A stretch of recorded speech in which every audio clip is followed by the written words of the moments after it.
What's up, everybody? This is the CPD video vlog named Bar In with your hosts, Brian Ruiz, Heriberto Garcia, Luis Martinez, Nicole Lum, and Angelo Espinoza, a.k.a. the Quarantine Beard. As you can see, Beto's out there in the sun. He's the only one with a view, I guess. Louis, give me your best or your all-time best Ignatius team, and then we'll go down the line.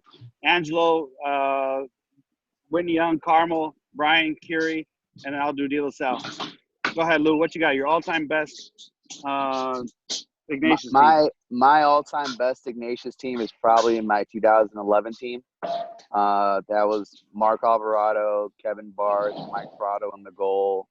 That was a team that we played in the state championship and lost the Fenwick. That was the last time that Dave Perry won a state championship. So we were lucky enough to play against them that year. So that'd be my pick.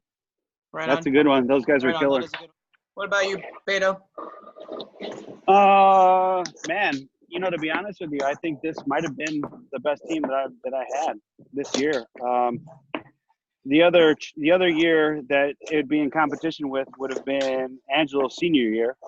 Those kids were good. We had a chance. But this year, I think this year would have edged them out. We had good goalies in both. I would have given it more to this goalie. We had good dominant players in both. But I think the makeup, like his team, Angelo's team, they're tougher mentally, I think. But I think this team is a little bit more skilled, and I think unfortunately this would have been the year. I think we would have had our best chance or our best team probably. Fair enough. What about you, Angelo? What do you think? I know you don't you go high school days. He doesn't think. Is that what you're saying, Nicole? Defend yourself against being edged out with this year's team. All I'm going to say is if we played that 2014 team versus his team now, we would have destroyed them. Oh, okay. Yeah, there we go. We would have destroyed them. We would have won. We would have won easily by like 5 goals. 5 goals. All based on Angelo Espinoza lobs? Jack can't stop my lob. Zach and Rob would have locked Zach down. No way. That would have been a battle. Yeah, that would have been a real good battle. Let's go one more question. My question would be your favorite goal. So, what type of goal is your favorite goal? Let's start with Angelo. We know this fool's answer. Get that out of here. Get that out of here. It's a lob. It's easy. Oh, all right, man. Lob City. All right, let's go. Louis, what's your favorite shot? My favorite shot is a helicopter. Okay. Fair enough. Brian, what about you? Favorite shot? I like a good pump skip. Okay. 2-3 good pump fakes, and then skip Bar lower in? high corner. Yeah, bar in. Bar ins are dope. Beto, what about you? I'm gonna give you 3 things to this question, Nicole. Unbelievable. We didn't ask for an essay. It was a simple question. The first one, I'm going to give you my personal favorite shot. It's anything out of set, whether it's a sweep, right, left, or a step, right, left, or a backhand, right or left. I'm good with it. But next, I'm going to give you the prettiest shots that I've seen from what people were saying. Brian said skip, right? Yep. Skip shot, right? I think the kid who had the best skip shot from the club that would hit upper corners on a consistent basis was Shane. Shane had a good elevation, good skip, and it would hit corners. He was pretty deadly with it. I'm going to go a change up. So a really hard shoulder fake, you're going left, and then just placement going right. I ended up getting pretty decent at that. I really liked it. It's moving the goalie and whatnot. I lost any power that I had, so you have to get creative. And, Angelo already took the lob, so I couldn't be a copycat. I got a question for you, Nicole. What was your best goal or a memorable goal that you had during your playing days, during the glory days? I didn't have that many glory days.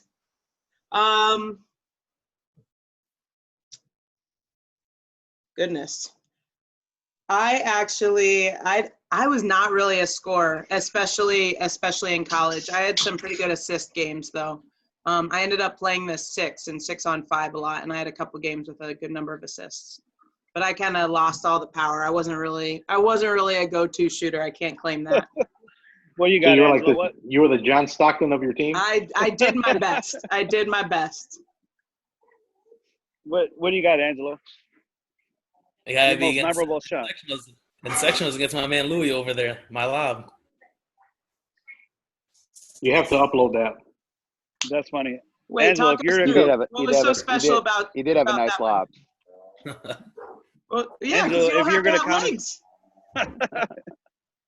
if you're gonna compare yourself, Angelo, to an NBA player like Brian just did, what NBA player would you be? I'm gonna go with Like Anthony Mason.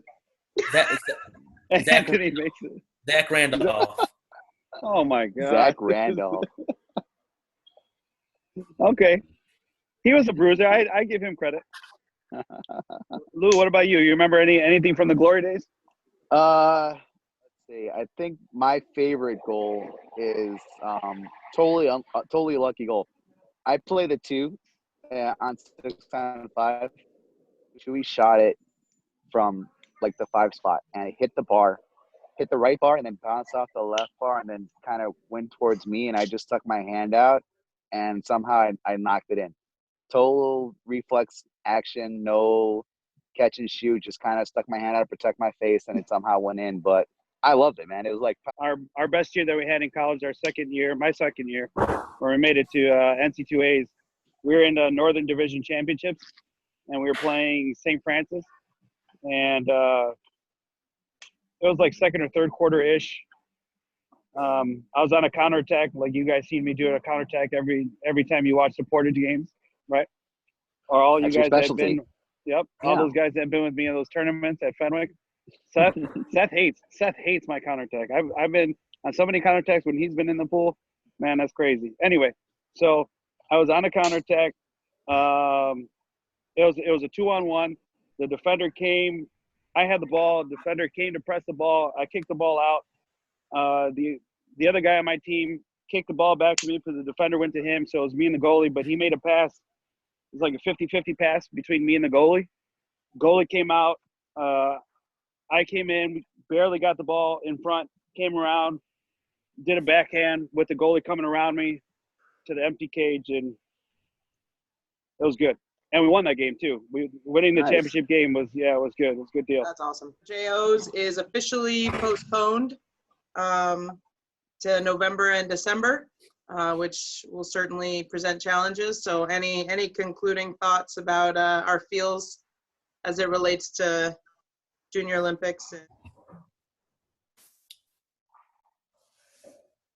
Okay, that about sums it up. I'd say that's what we got for you, folks. No, I got something for you. I just thought somebody else was going to go. It's sad. It sucks. It sucks that we're stuck inside when we should be enjoying our high school seasons. You know, all of you guys are coaches, and all the athletes are going to see this. You know, it sucks to see us here and not what we're at our best, which is coaching and playing. But with everything being postponed and possibly, delayed beyond our, comprehension, it's tough. My word to athletes would be to, be positive. If you can still get your little home workouts in, get them in. Us as a club, as a staff, I'm sure we want to get rolling as quickly as possible. And whenever we're allowed to get back into the pool, we'll get back into the pool and we'll start working towards what we need to. But being realistic, we need to think of other options. And I think the options that you guys thought of earlier are feasible options for our families that might not be able to financially afford JOs and maybe just don't even want to travel. Fair enough. Yeah, I would tell everybody just, have some patience, have a little faith. Hopefully this will blow over soon, and, have faith in us where we'll find something. We'll find a tournament where they can play, where it's affordable and competitive, like we've been doing since, the club started. So that's my little 2 pennies right there. Fair enough.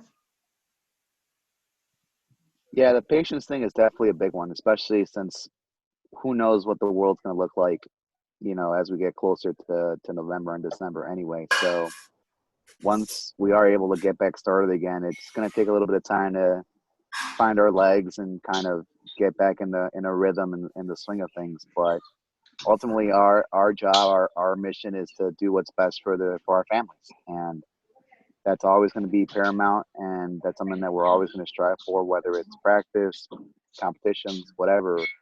We want to do what's best for our kids and for our families. So definitely some trying times, but we just got to stick together and keep grinding it out. All right, team. This is all dependent on your editing skills.